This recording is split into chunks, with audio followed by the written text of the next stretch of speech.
Boys and girls, get ready because today we are going to start learning about a brand new writing unit called informational writing. So first I want to talk to you about the difference between narrative writing and informational writing. Narrative writing is what we did at the beginning of the year when I had you guys write a story about your life. So a narrative is a story. A personal narrative is a story about your life, a real story, something that's really happened. The necklace is backwards, sorry. And informational writing is just what you see in this word. It is information. It's not a story. It is all about something. That's why I wrote all about at the bottom. A lot of times you'll hear me call our informational stories all about books because that's what it is. It's a book all about one subject. Okay, so we are not writing a story, we're writing a book of information. And I have a lot of examples of books of information written by myself and some students as well. So let's take a peek. I'm going to start by showing you my example because it's written in one of these little paper books, just like yours is going to be.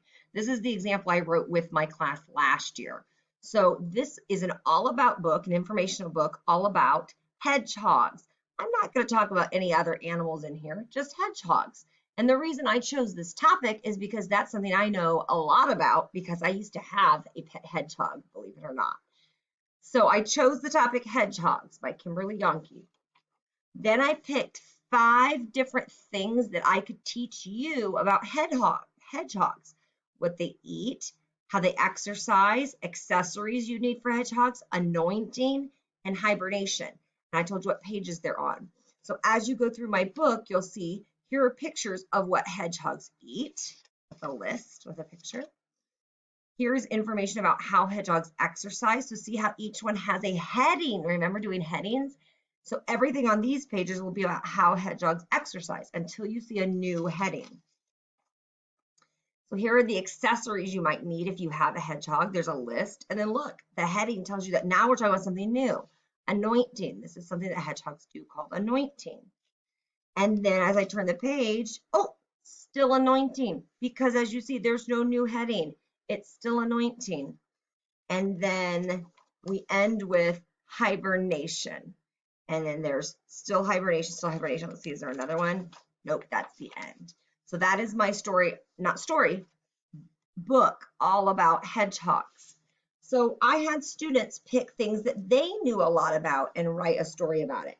So this girl knows a lot about pandas. The goal for an informational book is that you do not have to do research. If you don't know a lot about pandas, you're not going to pick pandas for your topic. She happened to already know a lot about pandas. It was something she really liked. So she did,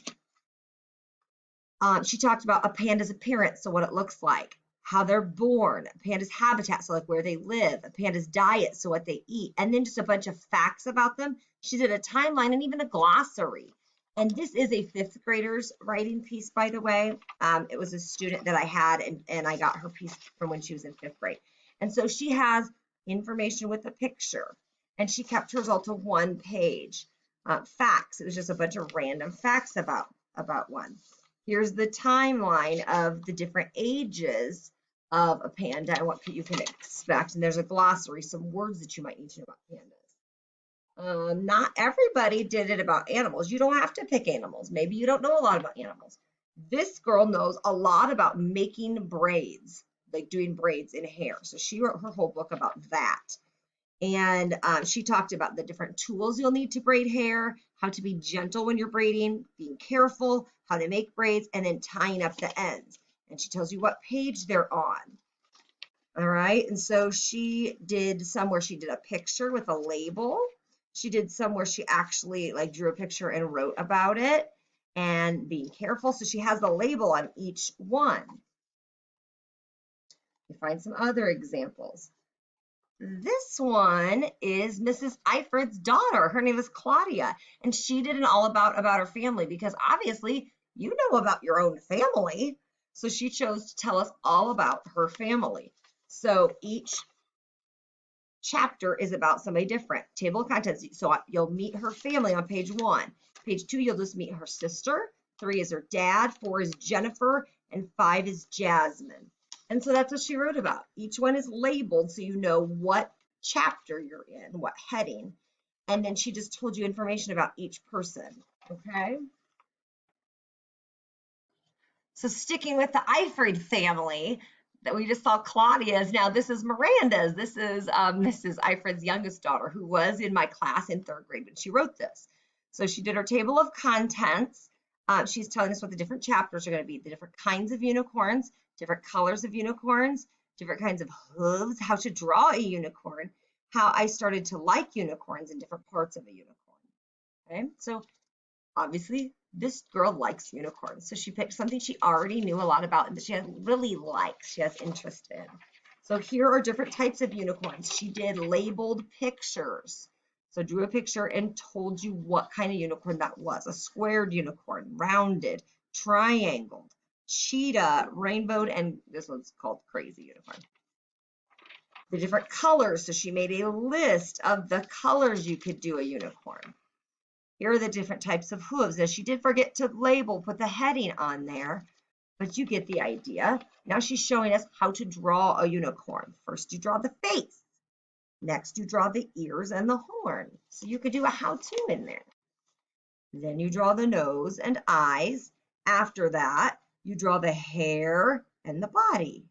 Finally, you draw a tail. Last, you color it in and put in a background. Okay, so if somebody really liked unicorns, they would know, oh, at last you have a cute picture of a unicorn. She added details in the background. Then she told us a story about how she started to like unicorns.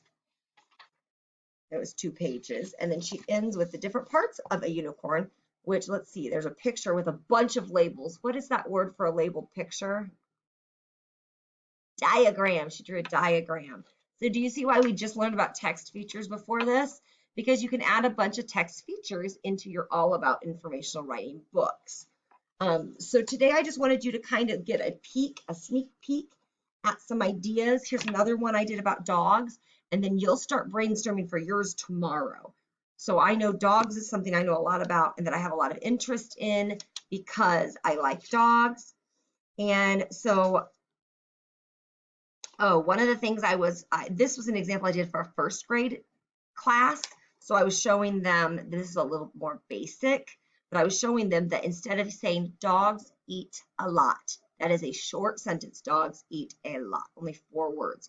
Instead, I could say my dog goes through 3 to 4 big bags of food per month. Dogs eat a lot. So adding more details or adding more words to explain how they eat a lot, that makes it more interesting. So for dogs, I did 3 chapters because this is a 1st grade book. My dog was 2 pages. How to feed a dog was 2 pages, and then exercises, just that 1 page. So I like dogs. I got a dog when I was 16. His name is Titus.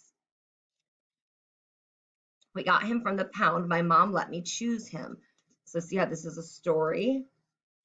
And again, that's not very much detail. That's not what I want from 3rd grade. This is a 1st grade book. How to feed a dog. I did a how-to. Buy dog food. Clean the dog bowls. Give him a scoop of food. Give him fresh water. When he is good, give him a snack. Don't give dogs grapes or chocolate. And then the last one is exercise. Take your dog for a walk. You could also play fetch in the yard. So this one, like I said, it's a little more basic. It's a 1st grade one, but you get the idea. So informational books are books that teach you information all about something that you already know a lot about and that you really, really like, that you can teach to other people. And that is all for today, because now you know the background information so that you can start your brainstorming yours tomorrow. Go on to the next lesson.